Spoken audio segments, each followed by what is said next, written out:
It was Palm Sunday when the news came. I mean, that right as church ended, one of our members got the call.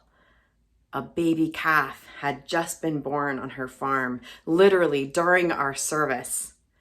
She asked, maybe we would all want to drive up and go see it.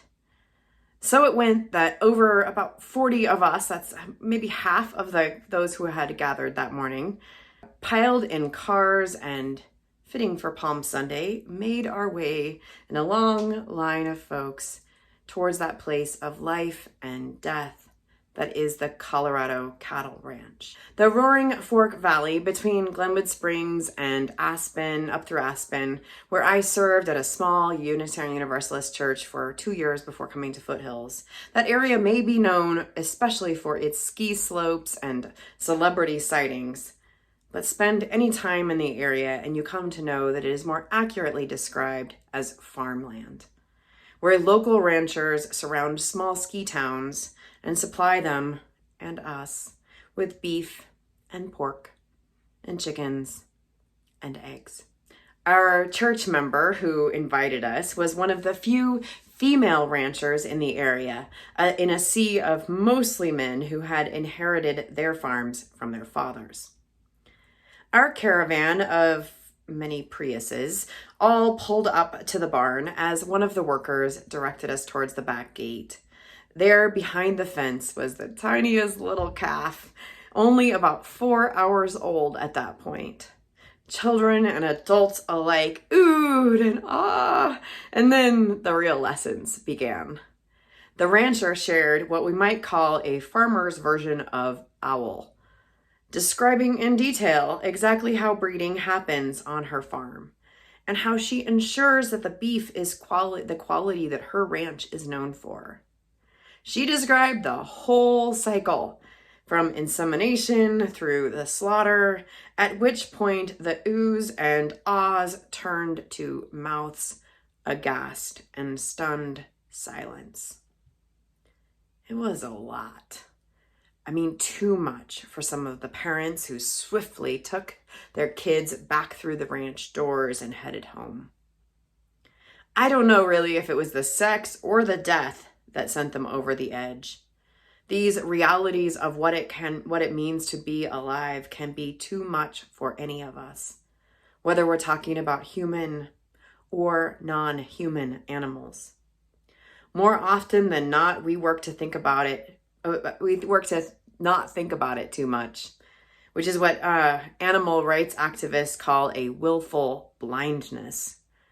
That is an acknowledgement that if you knew more than you do, you might not be able to live the way that you do.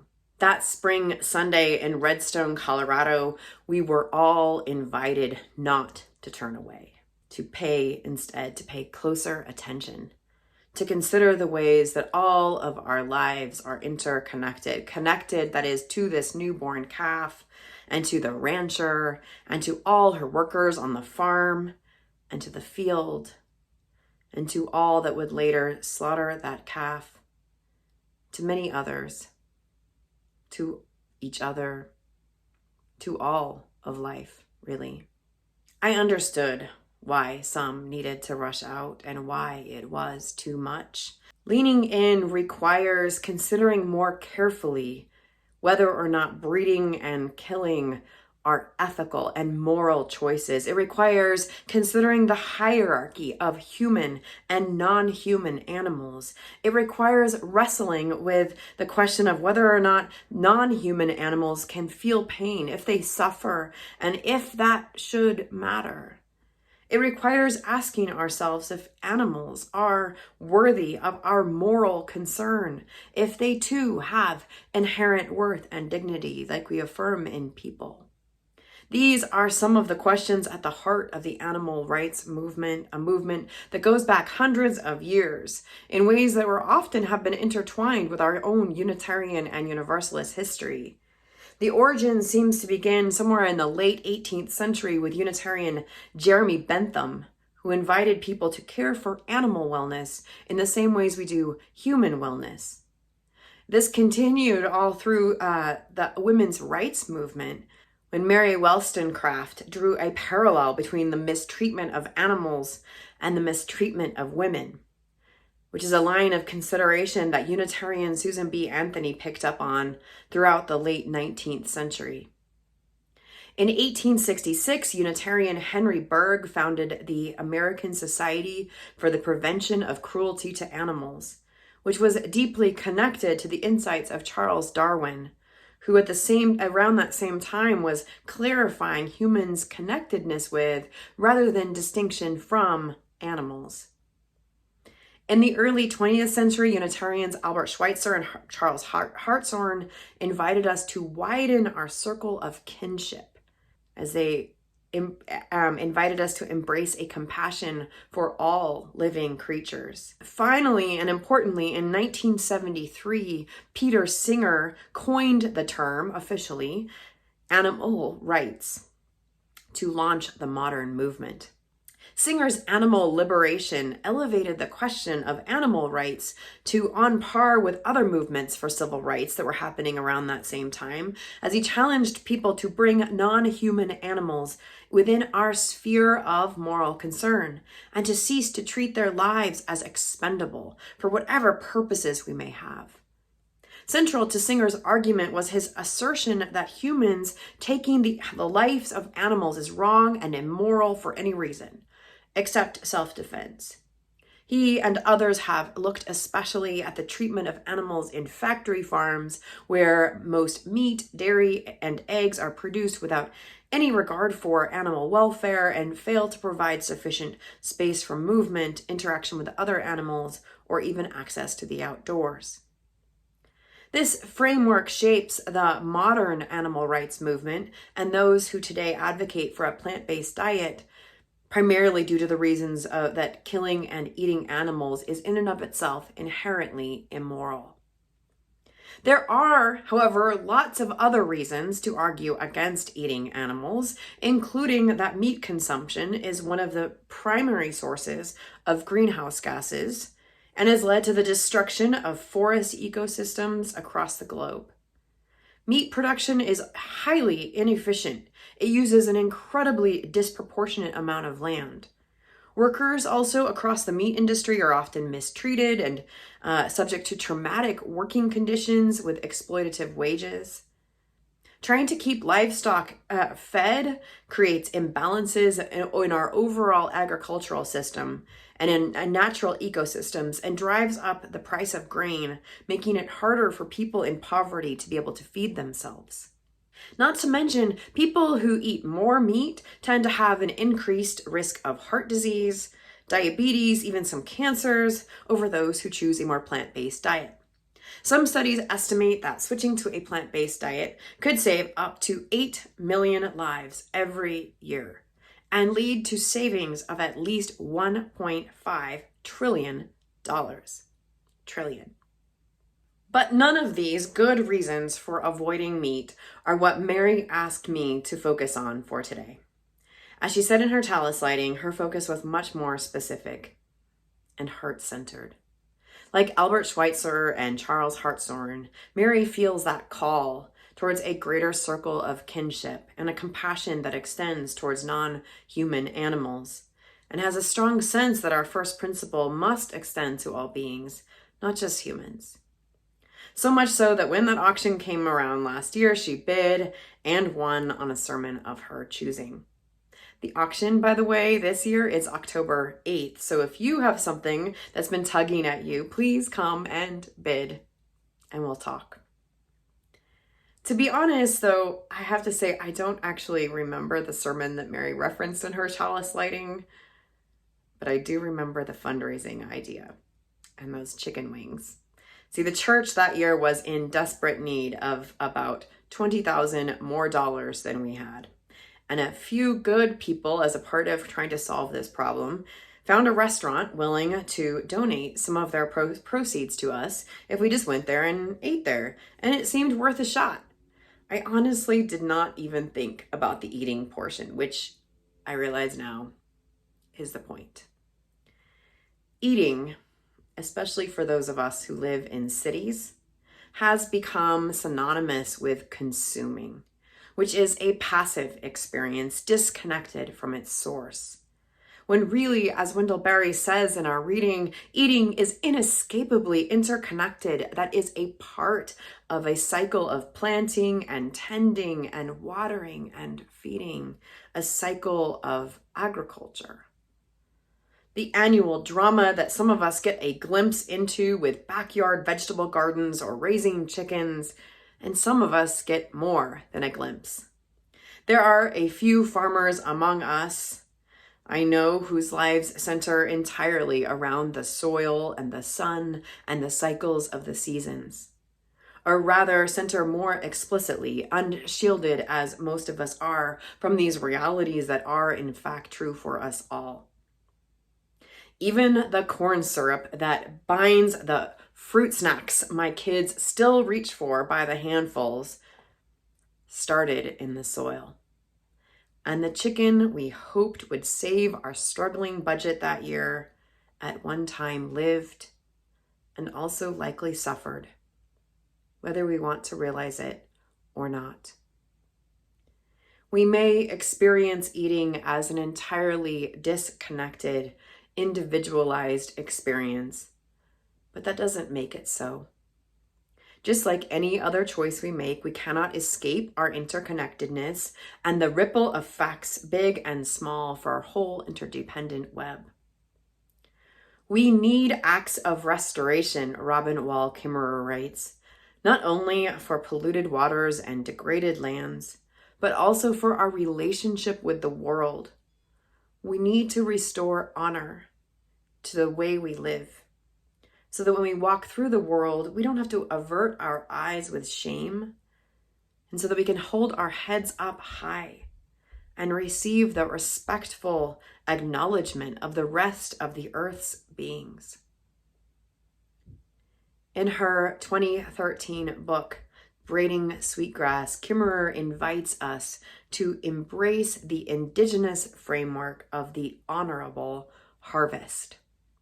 That is, she says, to take only what is given, to use it well, to be grateful for the gift, and to reciprocate the gift. The honorable harvest invites a way of being in relationship with the natural world, which reins in our tendency to consume, that the world might be as rich for the seventh generation as it is for our own.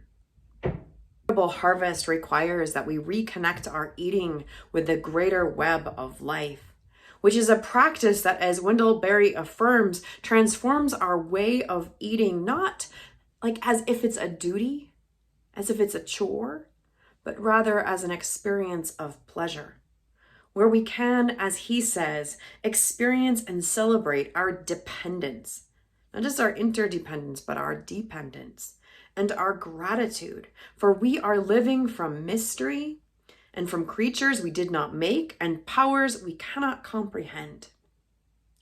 Kimmerer wonders in her book if it's possible to put that honorable harvest into practice in our lives today. She acknowledges, quote, "It can be too easy to shift the burden of responsibility to the coal company or the land developers. But what about me? The one who buys what they sell, and who is complicit in the dishonorable harvest. If I did an honest inventory," she writes, "can one subsist in this market economy and practice the rules of the honorable harvest?" Michael Pollan asked similar questions in his 2006 book, The Omnivore's Dilemma, and mostly concluded, maybe you remember that, he mostly concluded that the solution for all of us would be to eat a mostly plant-based diet, mostly sourced from local small farms. Now, there is wisdom in his advice, I think, especially for those of us who are surrounded by local family farms and who can afford to make the choice to support those farms rather than shopping at mainstream grocery stores where labels are often misleading and tracing our food source could be a full-time job. However, Pollan's advice has some very serious limitations, as ultimately it turns out the world is very large and very diverse, and human needs are very constant, far beyond what local farms can properly meet, especially in many parts of the world where farming is not practical, especially as the climate crisis worsens. His model also fails to account for the privilege it requires to make choices like he describes. As Kimmerer acknowledges, we each do what we can based on the limits of our income and the limits of where we live and the choices that we are actually given. Some of us can choose the quote green option over less expensive goods. But for many others of us, there is no such choice. And she says, quote, the dishonor in that inequity runs far deeper than the food supply. I want to say that again. She acknowledges that for some people, there is no such choice. And the dishonor in that inequity runs far deeper than the food supply. After a time of trying to apply the honorable harvest framework in her life, Kimmerer comes to realize, quote, we have constructed an artifice in our culture, an ecosystem where we perpetrate the illusion that the things we consume have just fallen off the back of Santa's sleigh rather than been ripped from the earth. If the earth is nothing more than inanimate matter, if lives are nothing more than commodities, then the way of the honorable harvest is too dead. But, she says, when you stand in the stirring spring woods, you know otherwise. For it is an animate earth that we hear calling to us. Wild leeks and wild ideas are both in jeopardy in life today. So we have to transplant them both and nurture their return to the lands of their birth. So, is it inherently wrong to kill an animal for food? Even if we could miraculously transform the world's economy to align more deeply with the values of the honorable harvest, even if an animal is well treated in its life, fed well and happy from all we can tell, does it matter if ultimately it is being slaughtered for human food? This was the question that Mary brought to me, and after all my reading and researching to prepare for this service, all I've shared so far, I feel like still I hadn't quite landed on a satisfying answer. I realized maybe I was staying still just a little too distant, which is why I decided to call my friend and the partner of Foothills former minister Kristen Saki, farmer Andy Young. See, Andy was a long time vegan, as her heart was broken by the cruelty experienced by many of the animals in factory farms. And yet Andy now spends her days and makes her living as a farmer who raises animals that she and others kill and sell for food. Andy, in other words, is the opposite of too distant. You are asking the right question, Andy said as we began. It's a question most people are not really ever willing to wrestle with, but we need to. We need to recognize the sacrifice of each life and the gift of our food in its fullness. It should hurt a little, she said, when we think about the death of animals who are our kin. It's this awareness that led Andy to want to raise heritage breed livestock, which is a traditional breed of cows, turkey, chickens, and pigs that have been bred over many generations. In contrast to large-scale agricultural breeds, which are selected for intensive production, rapid growth, and feed efficiency, heritage breeds have a more balanced approach focused on long-term sustainability and animal wellness.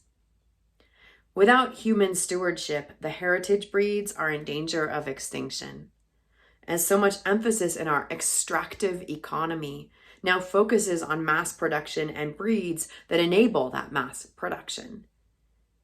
It is not a kindness, Andy says, to let all animals live into old age. For there are not systems to support livestock beyond their prime.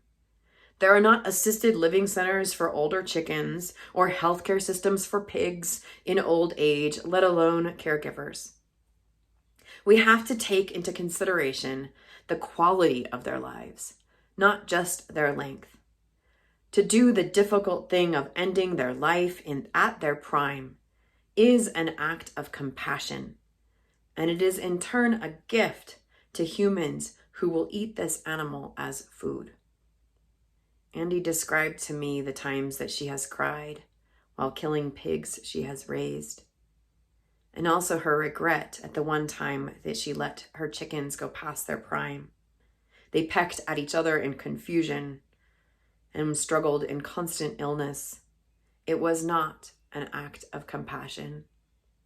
Compassion, she says, would have been to ensure that each animal reaches their pinnacle of their existence and then becomes a gift of life in a greater cycle of life.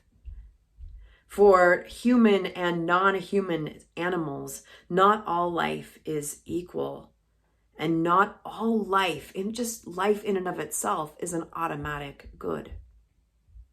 The relationship that Andy describes between her and the animals she raises is one of mutual dependence and sacrifice, an expression of that ethic of reciprocity that Robin Wall Kimmerer describes in The Honorable Harvest. Now, before we ended our conversation, I asked Andy for her advice for how those of us who do not live and work on a farm could better live into and promote this same ethic. She offered these 5 tips. First, she said, get to know your local farmers. She said, individually, get to know them, and also maybe as a whole church. She said, maybe think about how you as a whole body could support them and find out about their lives, invite them to come talk with you. Try to understand their challenges. She wondered if we could create co-ops in the church to make purchasing meat from local farms more accessible, or if we could host a winter's farmers market in our building. Because, second tip, she reminds us to be willing to shop for different things at different seasons. It is not an ethic of reciprocity to believe we should be able to eat strawberries year-round, for example. Third tip, she said, try really, really hard not to buy chickens at the grocery store, or the regular grocery store. She said things are better for cows, actually, in the industrial farms, thanks especially to Temple Grandin and her work. But mass-produced chickens are still treated terribly and suffer horribly.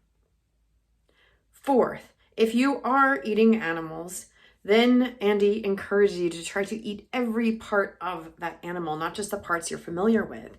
Cook your own stock and refuse to waste the gift that has been given. Know that it is a gift. And finally, fifth, get your own hands in the dirt. Reconnect your eating with this greater cycle of life that we are all a part of. So 1, get to know farmers. 2, be willing to shop at different seasons, different things. 3rd, try not to buy chickens at the regular grocery store. 4th, use more parts of the animal. And 5th, get your own hands growing things. An affirmation of the inherent dignity and worth of human and non-human animals, and respect for our part in an interdependent web of life requires us to turn towards rather than away from the cycles of life and death that our eating is always a part of, that we are always a part of. Our principles require us to make our choices intentionally, while also acknowledging that not everyone has the same choices or options that we have, and that, as Robin Wall Kimmerer says, that inequity is the real moral challenge. Our principles require us to live in reverence and in gratitude, to keep practicing keep practicing that attention towards reverence and gratitude for our place in the web of life.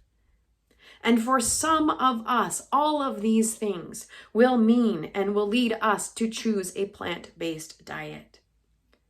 But in my mind, that is not the only ethical choice required by our principles. Our principles invite us into a greater respect for life's complexity and to accept full responsibility for the small and sometimes not so small ways we can move the world towards that ethic of greater reciprocity.